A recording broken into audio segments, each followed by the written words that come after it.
is a huge majority and the ability to push through just about any legislation, providing they agree, of course. But just a couple of years ago, intense rivalry between the two largest parties in Wales would have made this seem impossible. Julie Peacock has been asking if the SNP and Scottish Labour could ever bury the hatchet for long enough to make it happen here. I look forward to Wendy Alexander asking one question on the finances of a leadership campaign. It's no secret there's no love lost between Labour and the SNP in Scotland. Is that review underway, or have you simply ditched it because you've once again been rumbled? I think perhaps Wendy Alexander should have adjusted her second question after she heard the first answer. But what if things could be different? If the SNP and Labour could dance to the same tune and strike up a winning partnership? While it may seem as likely as a happy ending on the Titanic, fairy tales can sometimes come true, or at the very least, marriages of convenience. And for the past year, that's something that's happened somewhere not so far away from here.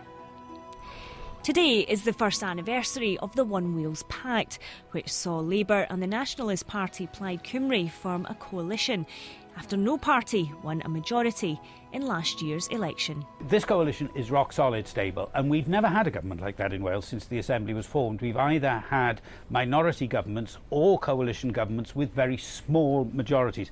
This is a coalition government that can do what it wants in terms of putting through measures, in terms of policy. And for the leader of Plaid Cymru, that's only been beneficial.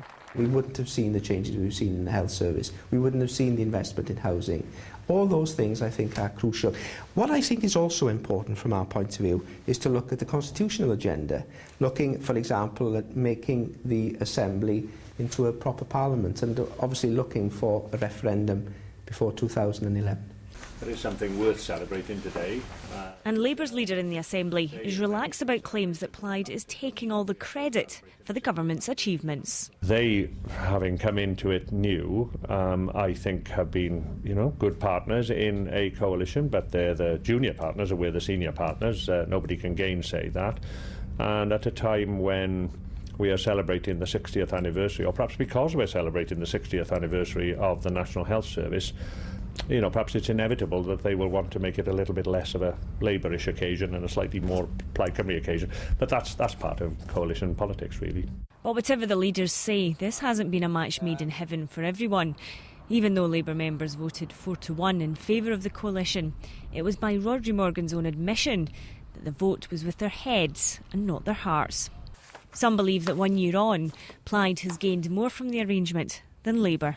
They've practically run rings around us politically. I don't complain in that sense. They've been very skilled. They've been much more skilled at it than we have. They've exploited their position very well in the Assembly to make sure that the people believe that advances and changes and benefits to Wales are coming from them and not from the Labour Party. We're too dull. We haven't done that. But of course, as in all good partnerships, there needs to be compromise, and that doesn't suit everyone. If we go into government and fail to deliver policies which our core support think should be delivered, then that core support is going to ask, why do we bother voting for these people, knocking on doors for these people, standing in elections for these people? Plaid Cymru needs to show that it will do more for the Welsh language than any of the three parties. Otherwise, it fails to be essentially a Welsh nationalist party. But they've come a long way in 12 months. The South Wales Valley is very similar to former mining areas in Scotland, the Central Belt and so on, where really the Nationalists and Labour are the only two parties in contention and have hated each other for decades. So that was difficult. On the other hand, there were parts of Plaid who were very uncomfortable with the thought of the alternative, which is Plaid leading a coalition that involved the Conservatives. That was equally unthinkable for some people. Sound familiar? Maybe there is a chance the same thing could happen here after all. Personality certainly comes into it, and clearly there would have to be the sorts of personalities that could work together.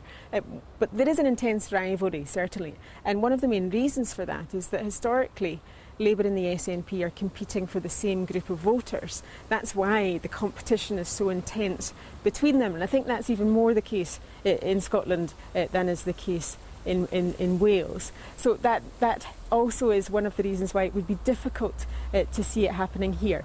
Having said that, I think it would probably be quite popular with the voters for the same reason. SNP voters and Labour voters share quite a lot in common in terms of their social background, also in terms of their social attitudes often. So maybe it would be better for all of us if the parties could just get along. Who knows? We may even get a happy ending. Well, I'm joined once again by Lorraine Davidson and Jerry Hassan. A bit of nostalgia there, Jerry, wasn't it? That was a bit like Labour and the Liberal Democrats up here a year ago, wasn't it? Yeah, it was. And they were the main party. Liberal Democrats quite cleverly managed to claim credit for all the things they got through. I think it's a very interesting arrangement, Wales, and I think it's a very astute strategic move from Plaid Cymru. And there's an argument that in terms of mini and maximalist models of devolution, there's an argument from the Welsh anyway that Scotland's not moved very much since 1999. No major new powers to the Parliament, and Wales is on the move with the Richards Commission, the proposed referendum on more powers, and that's been a major strategic aim of Plaid to make the Assembly a parliament. No, but why do you think Plaid have gained out of this coalition deal?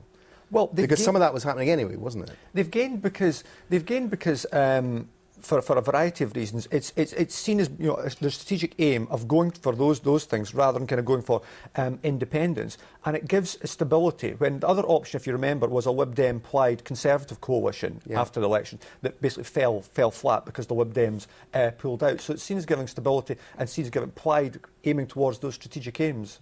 There is a difference, isn't there, Lorraine, which is that Plaid Cymru, although they are nationalists, they're not, as I understand it, formally committed to breaking up the United Kingdom. So I suppose Labour up here could say, well, that's different. There's a principal difference between us and the SNP that isn't. Is that the argument that they use? I think it's part of the argument, and there is an intellectual argument to be made, and I think that would be it. Whereas here, the Labour Party say the SNP's raison d'etre is to break up Britain, and the Labour Party is all about keeping the union together. So how can you possibly be bedfellows?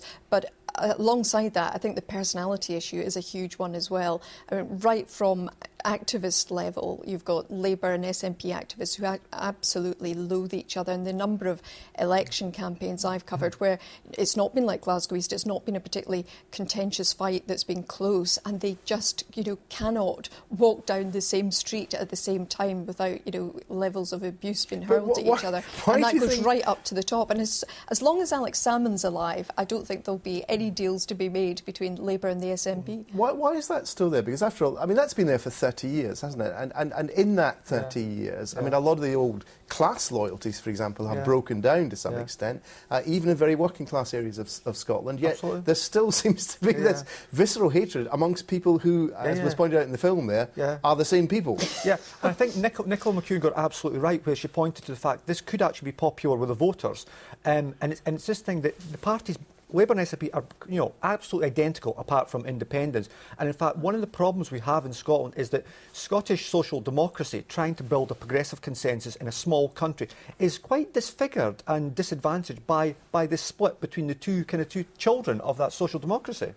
Right, OK, on that thought, we'll have to leave it there. Quickly, tomorrow's front pages, starting with the Scotsman. It leads with some ghastly details of an Aberdeen murder case heard in Edinburgh High Court. The murderer and a companion used a mobile phone to film themselves gloating over the death of the victims. And the Financial Times leads with the story that the Total oil company is stepping back from an investment programme in Iran, and that's making the Americans happy, apparently. That's all from me. We'll be back tomorrow with a live head-to-head debate, I should say, between the SNP's by-election candidate John Mason and Labour's Margaret Curran. In the meantime, if you want to see this programme again, you can see it in the iPlayer. Good night.